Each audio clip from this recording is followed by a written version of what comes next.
Thank you, Rachel. Great.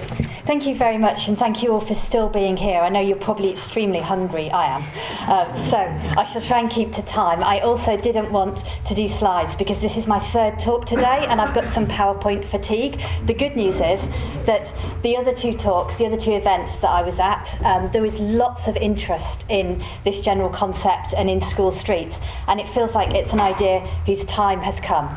What I wanted to talk about was around uptake, around reducing motor traffic, creating healthier neighbourhoods and increased walking and cycling. Because ultimately, that must be a big part of the end goal, that we want more people to walk, we want more people to cycle. So I wanted to focus particularly on walking. A lot of the evidence base around infrastructure and uptake focuses on cycling. There's increasing evidence around infrastructure and getting more people cycling. So the evidence includes work from Cambridge, work from Sydney in Australia, and work from Copenhagen in Denmark. And often there isn't so much on walking. Firstly, the evidence tends to look at changes in cycling rates, but also it tends to focus on cycling infrastructure. And this has led to something of an evidence gap. There is cross-sectional evidence around walking, around the kind of neighbourhoods, the kind of streets that pedestrians want, that people want if they're able to walk. So, for instance, we look at neighbourhoods, there are places to walk to. You know, there is reductions in motor traffic, there is greening, there are parks. A recent study just looked at the presence of parks that I read and found that people who had parks on their route to work were more likely to walk to work. So this is all good evidence, but there is something called selection bias. It could be, for instance, one of the case studies that I read was around Poundbury, which has a lot of walking. I don't know if people know Poundbury, but it is quite a specific type of community. People who move to Poundbury may not be characteristic of people more broadly. So we need... I'm not being nasty. So we need more evidence, in my view, looking at specific interventions and looking at their impact on levels of walking. We have some of what we call stated preference evidence in the transport literature. So people say that they want places to walk that aren't full of cars, that are green, that are pleasant and so on. They want places to walk too. So again, that is good background. There's another study that people may be aware of by Donald Appleyard from the 1970s. Lovely study looking at the impact of levels of motor traffic on streets, on how much socialising people did in their communities, that was replicated recently, more recently in Bristol, by Hart and Parkhurst, who found similar things. Now, Hart and Parkhurst, the study is particularly interesting. It's a UK context, but also the quiet street that they looked at was effectively modally filtered. It was a very long cul-de-sac for motor vehicles, and they found that people in that street talked about it as, you know, my neighbours speak to me, they look after me, they ask me if I'm okay. This was particularly older people. So this was a friendly street. The street with lots of cars wasn't. But again, you could potentially say, well, maybe the people who like talking to other people tend to move to those kind of streets. So although I think it's enough evidence to act, I think we still need to look at the interventions that are going in, to look at the impact they have. Perhaps, thinking about it, one of the things is that we haven't thought, maybe we've thought the infrastructure for walking already exists, so we don't need a major change, so it's only small stuff. But actually, as well, many of us in this room felt that. I certainly, well, looking at myself, perhaps. And maybe that's the case to some extent on main roads, but most roads are not main roads. And I think it's becoming clear that we really need a transformational change for walking as well as for cycling. And this is about our neighbourhood streets. This is particularly important, actually, for vulnerable pedestrians, it's worth pointing out. I did some reanalysis of National Travel Survey data, which has data on self-report injuries, and found that disabled pedestrians were around 4 to 5 times more likely per kilometre walked to be injured by a motor vehicle compared to non-disabled pedestrians. So really, these streets are putting the most vulnerable at the highest risk. I think our most successful neighbourhood streets, you can tell where they are, and there are some on my route to work. I live in Hackney, and you can see where they are because people wander about in the middle of the road.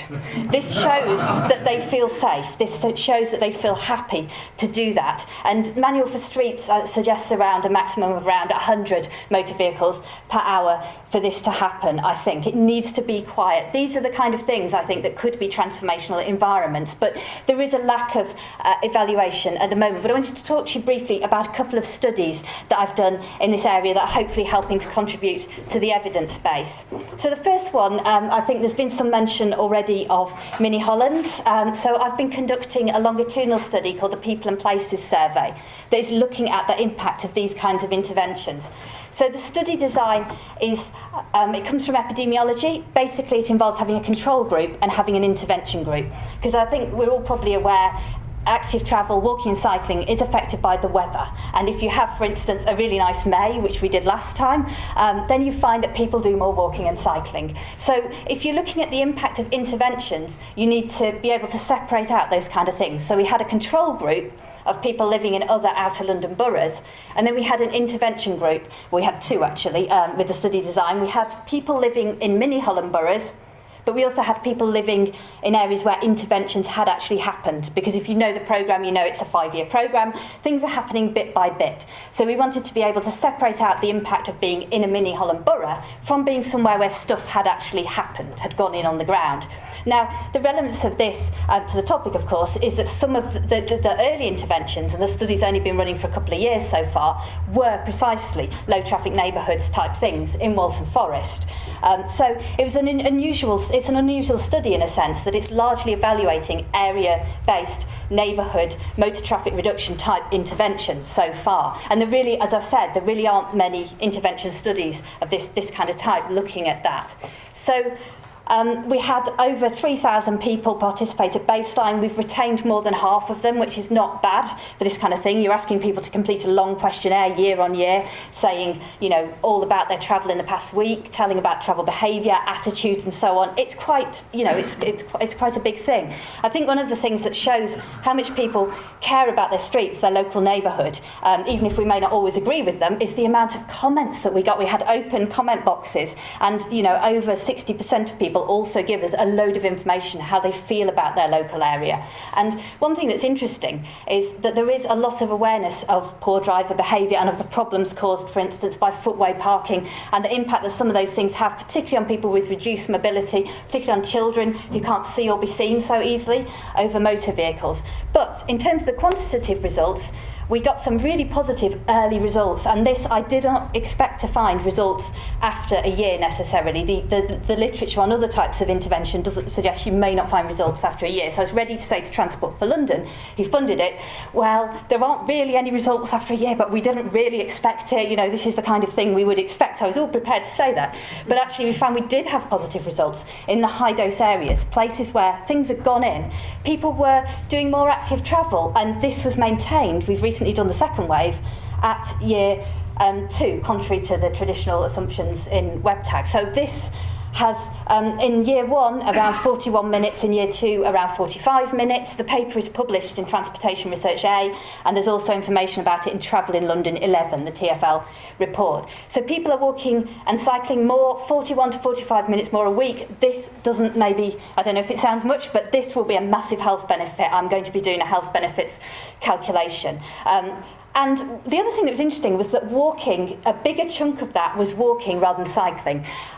So I didn't perhaps appreciate the scope. People are already walking, but there was a lot of scope for people to do more walking. And when their local neighbourhood changes, they will do more walking. And you might find that before cycling because they're already walking and because you need more routes for cycling. The other thing that's really interesting, in wave 2, we've just found a reduction in car use in the filtered areas specifically, which is interesting. So that maybe takes a little bit longer, but 20% fewer car trips among people living in those areas compared to the control, and 39.5 minutes less in the car in a week compared to the controls. So this is all really positive.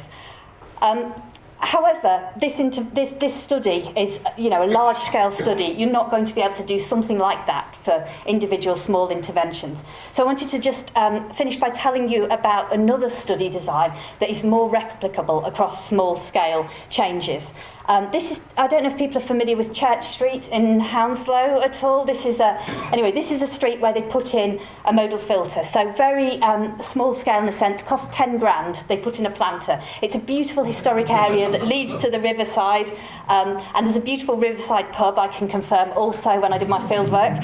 So it's very, very lovely street. They put in this planter, 10 grand. Now, this was massively dwarfed by the costs of senior officer time in dealing with the subsequent controversy. However, the plants themselves were cheap.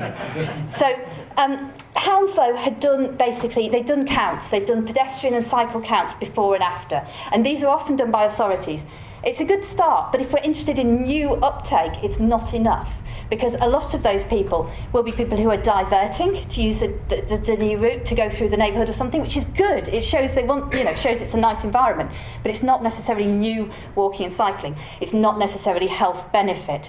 But the thing that I figured was, at low cost, we could actually add to that evidence and we could create something quite a bit better. So we did an intercept survey, much, much cheaper than a longitudinal, large-scale survey. We did an intercept survey. We went and stopped people walking and cycling on that street. And we asked them to fill in a survey asking about their behaviour change in order to get an estimate of what proportion of people who additionally counted walkers and cyclists were really new. So in other words, people who'd shifted mode, or people who are making a completely new trip that wouldn't have been made before. So we were able to infer this by asking people, how would you have made this trip if this road, if this change had not taken place? So it's not, AAA standard evidence, but it's a lot better than just having counts, because you can estimate new uptake. So basically, we found that around 30% of uptake was likely to be truly new. So this equated to, on a typical day, maybe 102 new pedestrians and 29 new cyclists. So again, more new walking than cycling. It maybe doesn't sound much, but when we put it into the web tag active mode appraisal guidance, it's around £500,000 health economic benefit from those planters, those bollards. So it's actually quite a lot. And one other thing that was really interesting was that we got qualitative comments again, and again we got plenty of comments. And this scheme was controversial. Not even everybody walking or cycling through the street supported it, but everybody was agreed that, or almost everybody was agreed that the street itself had become much, much nicer when motor traffic was removed. So even, I think the quote that sticks in my head was somebody who was very angry about it, but nevertheless, they said, you ask about whether this street is nicer for children, easier to cross, quieter and less polluted. Well, of course it is. This would happen to any road if you remove the cars, including the M25. Yeah, there you go. I think that highlights just how transformational this change can be. And I don't know, it's interesting the discussion that I caught earlier around, are we being negative? And a bit of me is kind of wondering whether we should talk about pedestrian priority neighbourhoods, because they really should be giving people the feeling that they can walk in the road, that they can amble in the road, and that it's their place. So just to conclude, I think there is enough evidence to act. There is increasingly evidence that this is the transformational change that we need for people to feel happy and safe walking, playing, cycling in their local neighbourhoods. But please, we should think about evaluation. We should think about doing that extra bit to collect evidence and to do these studies, because Church Street, say, is beautiful and historic, and it's quite specific. It would be interesting to compare with neighbourhoods like Frampton Park Estate, say, neighbourhoods that have very different characteristics. What kind of uptake, what kind of new uptake do we see in these different contexts? And also, being an academic, getting it kind of published in academic journals is really nice because it's peer-reviewed and it's up there in a stable URL, and you don't have to say